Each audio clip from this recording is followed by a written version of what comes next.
해마다 11월이 되면 우리가 지키게 되는 추수감사절이 있죠. 추수감사절 예배가 언제부터 시작되었습니까? 라고 하면 우리 모두가 다 알고 계신 것처럼 영국에 있던 청교도들이 미대륙의 신대륙에 정착하면서 그리고 첫 번째 수확을 얻게 되었을 때 그것을 가지고 하나님께 감사하며 예배를 드린 것에서 시작되었음을 우리가 다 알고 있습니다. 그러면 그 청교도들은 무엇을 보고 그러한 예배를 드리게 되고 지키게 되었을까라고 하면 여기 신명기 말씀을 그 기원으로 주로 언급을 합니다. 여러분, 이 본문은 정확한 절기로 우리가 굳이 따지고 보자면 추수감사절보다는 맥추절에 해당한다고 해야 합니다. 2절 중간쯤에 보시면 그게 나오는 소산의 만물을 거둔 후라는 말이 있습니다. 그 표현에 적합한 것은 맥추절입니다. 추수감사절은 우리가 다 알고 있겠습니다만 소산의 만물보다가는 소산의 끝물까지 다 마친 이후에 지키는 절기입니다.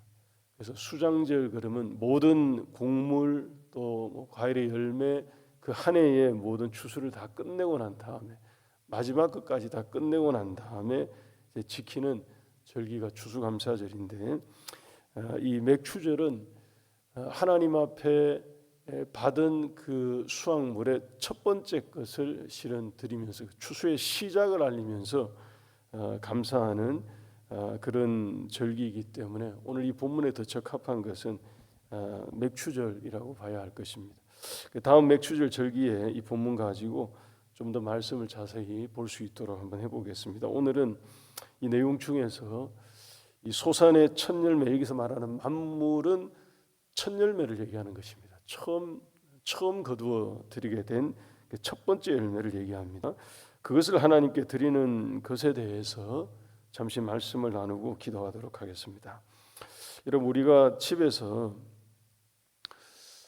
보통 이 좋은 차를 내려 마시는 분들은 아마 그렇게 하지 않으실까 싶은데 차를 즐겨 마시는 분들은 그 순서를 잘 알고 계신다고 합니다. 첫 번째 내리는 물은 그냥 버리라고 하더군요.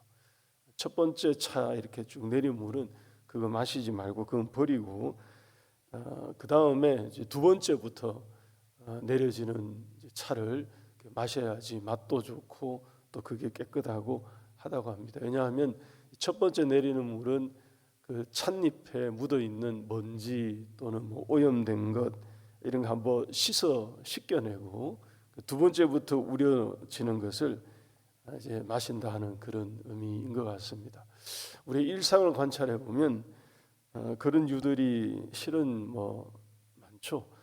첫 번째 것은 일종의 테스트용으로 그냥 시험용으로 한번 해보는 것이고 이제 그 다음부터 제대로 된 것 걸러내거나 또는 만들어서 사용하는 것이 있습니다. 하나님은 이 첫 번째 것에 상당한 의미를 부여하셨습니다. 성경을 보게 되면 특별한 자격을 실은 주시기도 하시고요. 그리고 특별한 뜻을 나타내시기도 하십니다. 그리고 그것을 특별히 그 자체를 특별히 여기기도 하시고요. 또 그것을 가지고 우리에게 중요한 어떤 것을 요구하기도 하십니다. 이유가 뭐냐 하면 여러분 그게 순서 때문에 그런 것만은 실은 아닙니다.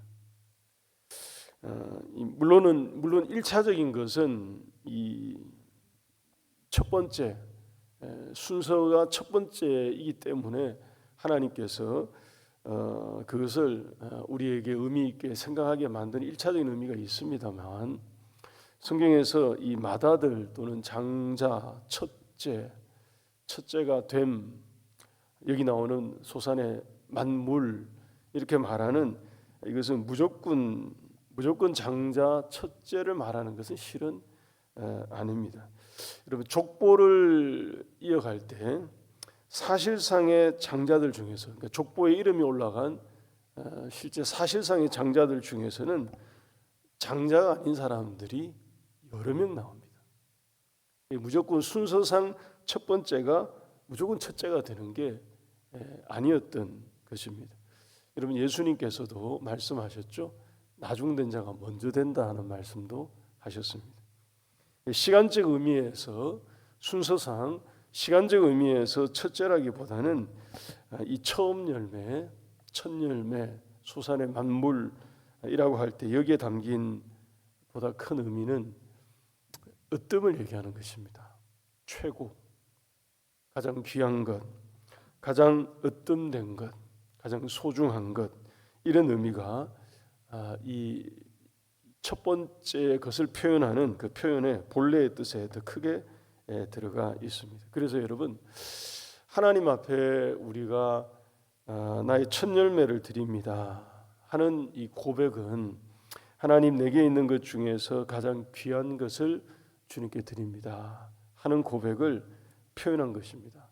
여러분, 더 나아가서 거기에는 오늘 이 본문에서처럼 소산의 만물을 거두게 되면 그것을 가지고 와서 하나님께 드리면서 경배할 것을 명령하신 여기에는 가장 귀하고 가장 소중하고 가장 으뜸되는 것을 드립니다 하는 그 의미와 함께 거기에는 대표성을 가지는 그 대표성을 담고 있는 그 뜻을 뜻하는 것이기도 합니다.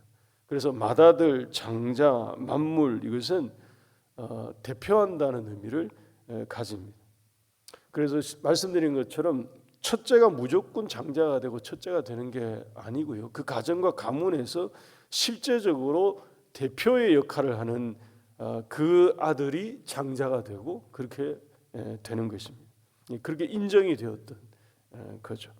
소산의 만물을 가지고 와서 드리라고 말씀하신 오늘 이 본문의 규례는 바로 거기에 있습니다. 하나님, 이것이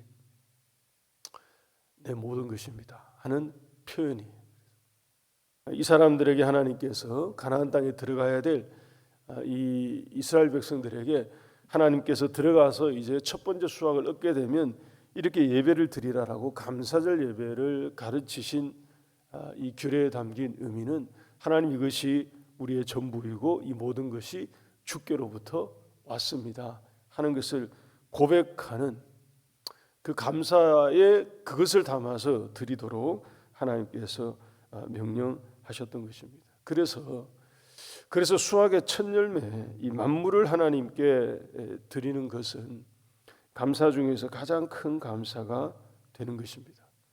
거기에 내 가장 소중한 것이 담겨져 있고 거기에 하나님, 내 전부가 담겨져 있습니다 하는 표현이기 때문에 이게 가장 큰 감사가 그래서 되었던 것입니다. 여러분, 간혹 성도님들 중에서 그런 분들을 우리가 보거나 들을 때가 있습니다. 어떤 일을 시작하게 되거나 또는 취업을 해서 처음 출근하게 되거나 사회생활을 이제 막 시작하게 되었을 때 그런 분들이 있죠. 또 그런 자녀들이 있습니다. 첫 번째 월급, 첫 달 벌게 된 소득의 전부 하나님께 드리며 내가 이 생활을 시작하겠습니다 하면서 감사하는 경우를 가끔 우리가 볼 때가 있습니다. 지난 주일에도 물질에 관한 말씀을 조금 나누었습니다만 그와 같은 모습을 보거나 들을 때 그런 생각이 참 들어요. 당사자들의 마음이 더 크겠구나. 이것을 이렇게 드리는 그 당사자들의 마음에 담긴 그 감사의 마음이 참 크겠다 하는 생각을 하게 됩니다. 여러분, 첫 열매를 드린다는 것을 한번 생각해 보시면 그게 제일 어렵다는 것을 우리가 어렵지 않게 알 수 있습니다. 왜냐하면 여러분, 아마 사업을 하시는 분들은, 또 장사를 시작하신 분들은 아마 더 그렇지 않을까 싶습니다. 저는 정확하게 다 모르겠습니다만 처음 어떤 장사를 시작하고 사업을 시작하게 되면 어느 때보다 돈이 많이 들어가겠죠. 처음에 하게 되면 처음에 다 준비해야 되고 뭔가를 시작해야 되고 해야 되니까 비용도 훨씬 더 많이 들어갈 것 같습니다. 이제 막 시작했으니 실은 다 불안하죠. 불확실하죠. 앞으로가 예측을 할 수가 없죠. 보장할 수가 없겠죠. 어떻게 될지. 근데 그럴 때 처음 수확한 것, 처음 얻게 된 것을 하나님께 드린다는 것은 하나님에 대한 큰 신뢰와 또 온전한 헌신과 감사의 마음이 이런 것이 다 합쳐지지 않고서는 쉽지 않을 것입니다. 이런 본문의 이 사람들, 향후 가나안에 들어가서 농사를 지어야 될 이 사람들을 생각해 보면 제가 지금 방금 전에 말씀드린 이것보다 더 어려운 것입니다. 왜냐하면 이 사람들은 농사를 이전에 정착해서 지어본 사람들이 아니에요. 지금까지 유목민으로, 유랑민으로 그냥 광야를 계속 돌다가 들어온 사람들입니다. 어느 자기 땅을 가지고 그 땅에 수년 동안, 십수년 동안 자리매김하고 토지를 일구고 농경을 해본 사람들이 아니에요. 처음 농사를 짓는다 하는 것은 이들에게는 다 생경한 것입니다. 실패하고 또다시 실패하고 계속 헤맸을 거예요. 그런 가운데에 그들이 얻게 된 그 수확이 굉장하지 않았을 것입니다. 대단히 풍성하거나 그러지 않았을 가능성이 훨씬 크죠.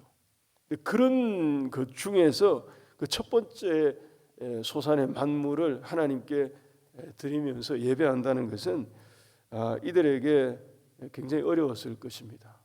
그리고 초기에는 주변 세력들에 의해서 방해도 많았어요. 모든 환경들이 다 쉽지 않은 그런 환경이었죠. 더 필요했을 것입니다. 자기에게 더 요긴했을 것이고요, 더 귀했을 것이고요, 더 애절했을 것입니다.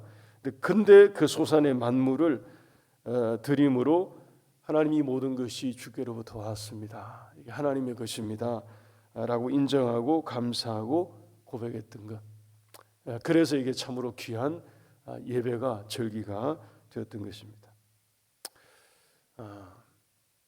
여러분 이런 말씀 드려서 좀 어떨지 모르겠습니다만 정말로 죄송합니다만 오해하지 마시고 진짜 오해하지 마시고 양해하시고 들으시면 좋겠습니다. 저는 가끔 돌이켜 생각해 봅니다. 이제는 한 10년쯤 지났기 때문에 그런 옛날 이야기가 되었기 때문에 한 번쯤 말씀드려도 되지 않을까 싶네요. 제가 한올교회 막 부임했을 때 그때 우리 교회 사정을 다 아시는 분들은 뭐 다 기억하고 있으실 것 같습니다. 교회의 긴급한 건축 부채를 다 벗어나기 위해서 우리 성도님들이 그때 참 고생 너무 많이 하셨죠. 제 기억에 기도원 헌금이라는 것도 있었던 것 같고요. 다들 힘에 지나도록 성도님들께서 참 애도 많이 쓰시고 장로님들이 크게 헌신하시고 교우들 중에서도 다들 크게 헌신하시면서 고생들 많이 하고 계실 때였던 것으로 기억합니다. 저는 그때 솔직히 말씀드려서 오늘 본문과 같은 이런 생각을 할 겨를이 없었습니다. 이런 생각을 해볼 겨를도 없었고요. 그냥 그때 당시를 이렇게 떠올려 보면 제 마음에 들었던 생각이 성도들의 이런 힘겨운 노력, 제가 볼 때 참 한편으로는 참 처절하다 싶은 생각이 들 정도로 그 힘겨운 노력에 담임 목사인 내가 뭐라도 좀 보태고 동참을 하고 힘을 좀 실을 수 없을까 하는 생각에 참 부끄럽습니다만 첫 해의 사례를 건축헌금으로 드리겠다는 마음을 작정하고 그렇게 했는데 지나고 나서 이런 말씀들을 이렇게 좀 비추어 보고 돌아보고 생각해 보면 하나님이 오히려 그렇게 할 수 있도록 내게 기회를 주신 거구나 하는 생각을 하게 되는 것입니다. 그렇게 몰아가셨고 이끌어 가셨구나 하는 생각이 들어서 그게 저에게 참 더 은혜가 되었고 복이 되었음을 사실 고백할 수 있습니다. 이런 만약에 그런 상황이 아니었다면 내가 그런 생각을 했을까? 다 괜찮았고 다 무난했고 평안했으면 안 했을 것 같습니다. 그냥 다 괜찮았으면 굳이 뭐 이런 생각하면서 뭐 다 평안하고 다 잘 사시고 교회도 다 뭐 평안하고 다 풍족한데 뭐 굳이 지금 이런 생각 하지 않았었을까 싶습니다. 그런데 하나님이 목사인 저에게 그걸 할 수 있도록 만들어 주신 것 같아서 더더욱 감사하고 또 감사합니다. 여러분 사실 다 지나서 하는 얘기입니다만 그때 그 1년을 어떻게 살았는지 모르겠어요. 뭘로 살고 어떻게 살았는지 솔직히 잘 기억이 안 날 정도로 그냥 하루하루 살았던 것 같습니다. 권사님들이 혹시 굶어 죽나 싶어서 반찬을 하도 갖다 주셔가지고 생각해보면 그때 제일 잘 먹었던 것 같아요. 식탁에 반찬이 제일 많았던 데였습니다. 전부 다 딴 집들에서 다 온 반찬들. 그래서 추억이 되고 감사했던 것 같습니다. 여러분 2절 말씀 다시 한번 보십시오. 본문 2절 보시면 거기에 보시면 소산의 만물을 광주리에 담아서 하나님께 감사하라고 되어 있죠. 4절 말씀에도 보면 제사장이 그 광주리를 받아서 하나님의 제단 앞에 놓고 감사하며 예배하게 하십니다.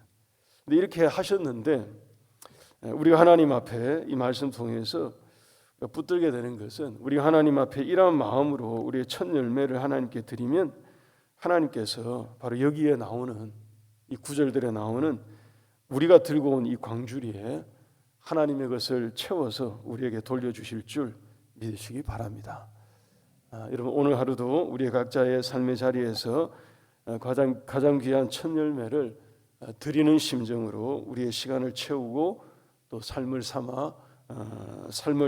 살아드림으로써 하나님께서 우리의 삶의 광주리를 풍성하게 채워주시는 그런 은혜가 있기를 주의 이름으로 축복합니다.